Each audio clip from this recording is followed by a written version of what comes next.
묵상기도하심으로 새벽 예배를 시작하겠습니다. 하나님 감사합니다. 오늘도 새날을 허락하시고 예배함으로 이 하루를 시작해 하심을 감사합니다.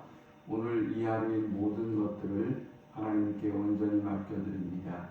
우리의 생명의 근원 되시고 우리 인도자와 보호자 되시는 하나님께서 세밀하게 지키시며 동행하여 주옵소서. 오늘도 주의 영광 외에 살아가는 하루가 되게 하시고 우리의 모든 염려와 상황을 아시는 하나님께서 세상에 줄 수 없는 참된 평강과 안식을 주시며 주의 놀라운 섭리와 능력을 경험하는 복된 하루가 되도록 인도하여 주옵소서. 오늘 이 하루도 온전히 집회 부탁드리며 예수님을 의지하여 간절히 기도하옵나이다. 아멘. 찬송 369장 드리겠습니다. 죄짐 맡은 우리 구주 어찌 좋은 친구인지 걱정 근심 무거운지 우리 주께 맡기세. 주께 고함 없는 고로 복을 받지 못하네. 사람들이 어찌하여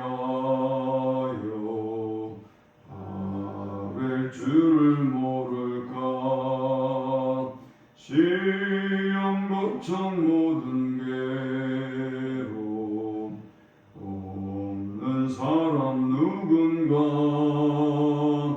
부질없이 낙심 말고 기도드려 아뢰세. 이런 진실하신 친구 찾아볼 수 있을까. 우리 약함하시오니 없지 아니하릴까. 근심 걱정 무거운지 아니진 자 누군가. 피난처는 우리 예수 주께 기도드리세. 세상 친구 멸시하고 너를 조롱하여도 예수 품에 안기어서 참된 위로 받겠네. 아멘. 오늘 이 시간에 주시는 살아계신 하나님의 말씀은 신약성경 누가복음 11장 1절에서 13절의 말씀입니다. 예수께서 한 곳에서 기도하시고 마치심에 제자 중 하나가 여짜오되 주여 요한이 자기 제자들에게 기도를 가르치신 것과 같이 우리에게도 가르쳐 주옵소서. 예수께서 이르시되 너희는 기도할 때 이렇게 기도하라. 아버지여 이름이 거룩히 여김을 받으시오며 나라가 임하시오며 우리에게 날마다 일용할 양식을 주시옵고 우리가 우리에게 죄 지은 모든 사람을 용서하오니 우리 죄도 사하여 주시옵고 우리를 시험에 들게 하지 마시옵소서 하라. 또 이르시되 너희 중에 누가 벗이 있는데 밤중에 그에게 가서 말하기를 벗이여 떡 세 덩이를 내게 구워달라. 내 벗이 여행 중에 내게 왔으나 내가 먹일 것이 없노라 하며 그가 안에서 대답하이르되 나를 괴롭게 하지 말라. 문이 이미 닫혔고 아이들이 나와 함께 침실에 누웠으니 일어나 내게 줄 수가 없노라 하겠느냐. 내가 너희에게 말하노니 비록 벗됨으로 인하여는 일어나서 주지 아니할지라도 그 간청함을 인하여 일어나 그 요구대로 주리라. 내가 또 너희에게 이르노니 구하라 그러면 너희에게 주실 것이요 찾으라 그러면 찾아낼 것이요 문을 두드리라 그러면 너희에게 열릴 것이니 구하는 이마다 받을 것이요 찾는 이는 찾아낼 것이요 두드리는 이에게는 열릴 것입니다. 너희 중에 아버지 된 자로서 누가 아들이 생선을 달라 하는데 생선 대신에 뱀을 주며 알을 달라 하는데 전갈을 주겠느냐. 너희가 악할지라도 좋은 것을 자식에게 줄 줄 알거든. 하물며 너희 하늘 아버지께서 구하는 자에게 성령을 주시지 않겠느냐 하시니라. 아멘. 예수님은 또 한 곳에서 기도하시고 그 기도를 마치시고 제자들에게 오셨습니다. 제자 중 하나가 주님에게 여쭈며 말합니다. 주여, 요한이 자기 제자들에게 기도를 가르치신 것 같이 우리에게도 가르쳐 주옵소서. 예수님의 제자가 기도를 가르쳐 달라고 한 데는 두 가지 이유가 있습니다.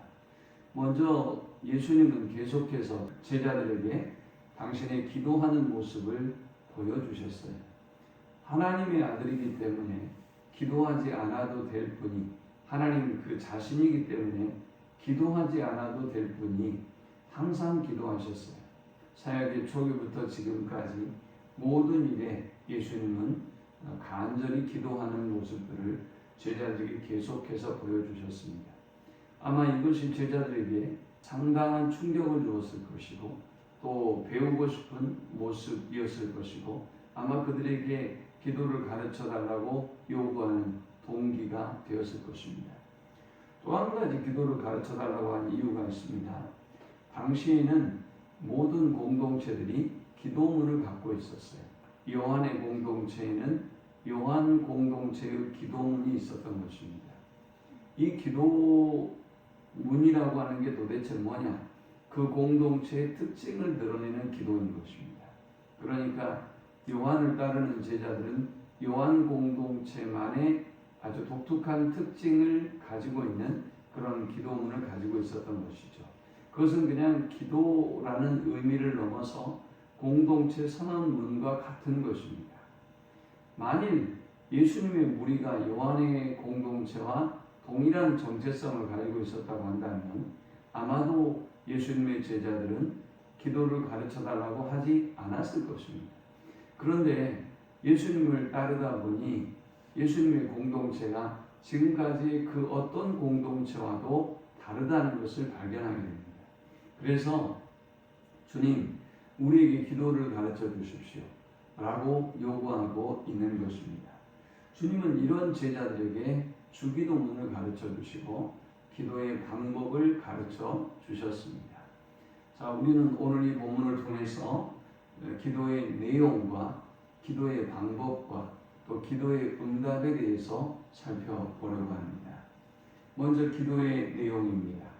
주님은 기도를 가르쳐 달라고 하는 제자들에게 주기도문을 가르쳐 주었습니다. 과연 우리가 무엇을 기도해야 될까요? 기도의 내용을 가르쳐 주신 것입니다. 우리가 예수 그리스도를 따르는 사람들로서, 예수 그리스도를 믿는 사람들로서 우리는 주님에게 무엇을 기도해야 될지, 어떻게 기도해야 될지, 그 기도의 결과는 무엇일지 배우게 되는데요. 무엇보다 기도의 내용이 중요하죠. 오늘 여러분들이 주님이 가르쳐 주신 기도의 내용대로 기도하면 우리가 기도의 응답을 쉽게 받을 터인데 주님의 뜻과는 아무 상관없는, 주님이 가르쳐 주시는 기도와는 아무런 상관이 없는 다른 것들을, 잘못된 내용들을 기도할 때 우리가 당연히 기도 응답을 받기가 어려운 것이지요. 자, 그렇다면 우리는 무엇을 기도해야 될까요? 먼저 2절에 보니까 아버지여 이름이 거룩히 여김을 받으시오며 했어요.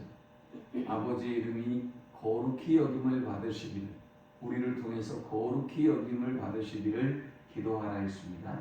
두 번째, 나라가 임하시오며 했습니다. 하나님의 나라가 우리의 삶 가운데, 이 땅 가운데 임하기를 위해서 기도해야 한다는 것입니다. 세 번째, 일용할 양식을 주시옵고 했습니다. 우리의 삶의 모든 문제와 필요들을 우리가 구해야 한다는 것입니다. 사실 이 시대에 먹을 것으로 인해서, 마실 것으로 인해서 걱정하는 사람들은 별로 없죠. 그런데 왜 이렇게 기도해야 한다는 것입니까?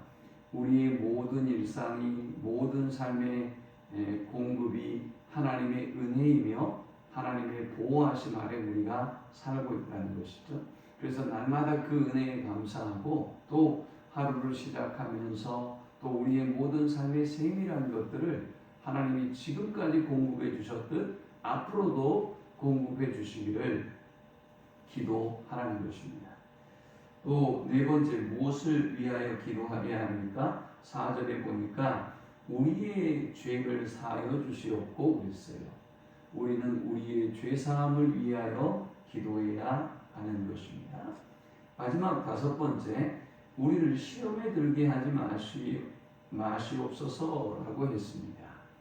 여러분, 우리가 이렇게 기도해야 될 이유가 무엇입니까? 우리가 이렇게 기도하지 않으면 시험에 들 수밖에 없는 존재가 인간이기 때문입니다. 여러분 자신을 믿어서는 안 돼요. 또 여러분 자신이 시험에 들지 않는다라는 잘못된 자신감에 빠져서는 안 돼요. 근거 없는 자신감이에요. 주님은 우리 모두가 시험에 들 수밖에 없는 존재이기 때문에 우리에게 시험에 들게 하지 않도록 기도하라고 말씀하셨어요. 이 기도의 내용들을 기억하면서 주님이 가르쳐 주시는 대로 항상 기도하는 삶에 힘쓰는, 그리고 올바른 기도의 내용을 가지고 하나님께 나아가는 우리 모두가 될 수 있기를 축원합니다. 두 번째는 기도의 방법입니다. 자, 우리가 어떻게 기도해야 될까요? 이 기도의 방법을 가르쳐 주면서 주님이 한 예화를 비유로 말씀해 주셨습니다. 5절에 주님이 이 기도의 방법을 가르쳐 주시면서 한 비유를 들고 있습니다. 5절에 보니까 또 이르시되 너희 중에 누가 벗이 있는데 밤중에 그에게 가서 말하기를 보시오 떡 세 덩이를 내게 구워달라 했습니다. 떡 세 덩이를 밤중에 친구가 구하러 왔어요. 이유인즉슨 자기 집에 손님이 온 것입니다. 그래서 먹을 것을 줘야 되는데 먹을 것이 없어요. 그래서 친구 집에 이 떡 세 덩이를 빌리러 온 겁니다. 그런데 이 친구가 불편하죠. 그래서 떡 없어 라고 거절할 수 있다는 것입니다. 8절에 보니까 내가 너희에게 말하노니 비록 벗됨으로 인하여서는 일어나서 주지 아니할지라도 그 간청함을 인하여 일어나 그 요구대로 주리라 했어요. 아무리 가까운 친구라도 친구관계, 인간관계로 봐서는 안 줄 수 있다, 도움을 주지 않을 수 있다라는 것입니다. 그러나 간절히 청하면 두드리고 성가시게 하고 괴롭히면 그 간청함 때문에 들어줄 수 있다라는 것입니다. 이 간청함은 간청하는 사람의 어떤 자세와 인격과 혹은 뭐 다른 것들과 연관되어 있는 것이 아니죠. 단지 간청하는 것. 여러분이 죄인이나 아니나 선한 사람이나 돈이 많은 사람이나 아니나 아무 관계없다는 거죠. 여러분들이 아주 고상하게 기도문을 올린다거나 그렇지 않거나 아무 관계가 없어요. 기도의 응답을 받는 사람은 어떤 사람이요? 그저 간절히 청하는 사람. 문을 두드리고 반드시 내놓아야 된다, 반드시 응답해 주셔야 된다 라고 간청하는 사람이 응답을 받는다는 것입니다. 그러면서 9절부터 결론을 이야기하죠. 내가 또 너희에게 이르노니 구하라 그러면 너희에게 주실 것이요 찾으라 그러면 찾아낼 것이요 문을 두드리라 그러면 너희에게 열릴 것이니 구하는 이마다 받을 것이요 찾는 이는 찾아낼 것이요 두드리는 이에게는 열릴 것이니라. 아멘. 우리가 그렇게 간청해야 된다는 것입니다. 간절히 구하고 간절히 찾고 간절히 문을 두드리면 하나님은 구하는 이가 받게 하시고 찾는 이는 찾아내게 하시고 또 문을 두드리는 이에게는 열려지는 역사가 임한다라는 것입니다. 오늘 이 시대를 보면 간청하는 기도가 없어요. 기도를 해보기는 하지만 그렇게 금식하며 기도하는 사람도 없고 눈물을 나 기도하는 사람도 없고 작정하며 기도하는 사람도 없고 기도가 사라져가고 있어요. 그 간청함이 그 간절함이 사라져가고 있어요. 하나님이 우리에게 기도의 방법을 얘기하면서 응답 받으려면 간청해라 라고 얘기했어요. 응답받으려면 간청하십시오. 인간관계가 아니라 여러분의 삶이 아니라 주님은 우리의 간청하는 기도를 원하시고 간청하는 기도에 응답해 주십니다. 마지막 세 번째는 기도의 응답입니다. 자, 이렇게 우리가 간청하면 또 주님이 가르쳐 주신 기도의 내용대로 우리가 기도하면 주님은 어떻게 기도에 응답하신다는 것입니다. 11절에 보니까 너희 중에 아버지 된 자로서 누가 아들이 생선을 달라 하는데 생선 대신에 뱀을 주며 알을 달라 하는데 정갈을 주겠느냐. 너희가 악할지라도 좋은 것을 자식에게 줄 줄 알거든 하물며 너희 하늘 아버지께서 구하는 자에게 성령을 주시지 않겠느냐 하시니라 했습니다. 자, 우리가 이렇게 기도했다면, 간절히 기도했다면 우리에게 믿음이 있어야 돼요. 어떤 믿음 말입니까? 기도의 응답에 대한 믿음이 있어야 돼요. 우리 주님이 말씀하셨던 것처럼 구하는 이는 반드시 얻을 것이다. 또 찾는 이는 반드시 찾아내게 될 것이다. 우리가 이렇게 간절하게 문을 두드리면 하나님이 열어주실 것이다 라는 믿음이 있어야 돼요. 그래야 간청할 것 아닙니까?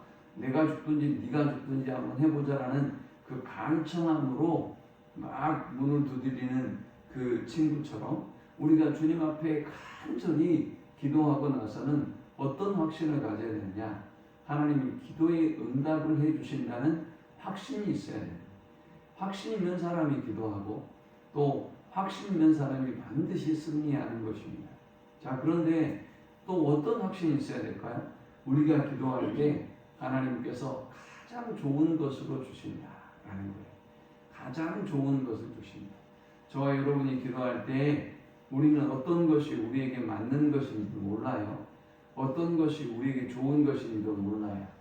어떤 것이 우리에게 유익이 될지도 몰라요. 그러면서 복을 위해서도 기도하고 잘못된 것을 구하기도 하고 우리가 마구 구한단 말이죠. 그러나 한 가지 분명한 사실은 하나님은 응답하신다는 사실이고 하나님 우리에게 가장 좋은 것으로 주신다는 사실입니다. 그러면서 한 아버지에 대한 얘기를 하죠. 세상에 어떤 아버지가 아이가 생선을 달라는데 뱀을 줄 수가 있겠느냐? 어떤 아버지가 아들이 알을 달라는데 정갈을 줄 수 있겠느냐? 아무리 세상에 악한 사람도 자식에게 좋은 것을 주는데 하늘에 계신 너희 아버지께서 좋은 것을 주시지 않겠느냐라고 말씀하셨어요. 저와 여러분에게 하나님은 가장 좋은 것을 주십니다. 그러므로 우리는 분명한 믿음의 확신을 가지고 있어야 돼요.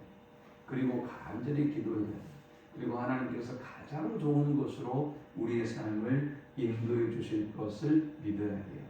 그러면서 마지막에 너희 하늘 아버지께서 구하는 자에게 성령을 주시지 않겠느냐 하시니라 했습니다. 자, 그러면서 기도의 응답에 대해서 얘기하면서 가장 좋은 것을 이야기하면서 성령을 이야기하셨어요. 성령은 우리가 받는 선물 중에 가장 최고의 선물이에요. 이 성령은 진리를 깨닫게 하죠. 우리를 진리로 인도하죠. 성령은 말씀을 깨닫게 만들죠. 성령은 우리의 삶을 열매 맺게 만들어요. 성령은 소망 없는 사람을 소망의 사람으로 만들고 능력의 사람으로 만들어요. 성령은 어떤 환경에 지배받는 사람을 말씀에 지배받는 사람으로, 사람에게 지배받는 사람을 하나님의 영의 지배를 받는 사람으로 만들어요. 여러분의 삶을 가장 최상의 삶으로 만드는 영이 성령이에요. 그러니 우리가 받는 선물 중에 가장 중요한 선물은 성령인 것이죠. 그리고 우리가 좋은 것을 위해서 구하면서도 성령을 구하는 기도를 하라라고 주님은 지금 말씀하고 있는 것입니다. 자, 오늘 기도의 내용을 배웠습니다. 기도의 방법을 배웠습니다. 간청함으로 하나님 앞에 나아가십시오. 그리고 가장 좋은 것을 주심을 확신하십시오. 그리고 무엇보다 가장 좋은 것인 성령을 구하고 성령님과 동행하고 승리하는 삶을 사는 우리 모두가 되시기를 축원합니다. 하나님 감사합니다. 귀한 말씀을 통해서 은혜 받고 깨닫습니다. 오늘 이 아침에 우리의 기도의 내용을 봅니다. 우리의 기도의 방법을 살펴보았습니다. 간절함을 잃어버리고 응답의 확신을 잃고 있는 우리를 긍휼히 여겨주셔서 오늘 우리가 무엇을 구하는지 하나님이 가장 좋은 것으로 응답해 주실 것을 확신하며 간청함으로 하나님 앞에 나아가는 우리가 되도록 인도하여 주옵소서. 예수님의 이름으로 기도합니다. 아멘. 지금은 우리 주 예수 그리스도의 크신 은혜와 성부 하나님의 극진한 사랑과 성령의 인도 교통 충만케 하시니 오늘도 우리 주님이 가르쳐 주신 그 기도의 내용을, 그 기도의 방법을 기억하며 약속의 말씀을 붙잡고 간절히 하나님 앞에 나아가기를 소망하는 모든 주의 백성들의 머리 위에 지금부터 영원토록 함께 있을지어다. 아멘.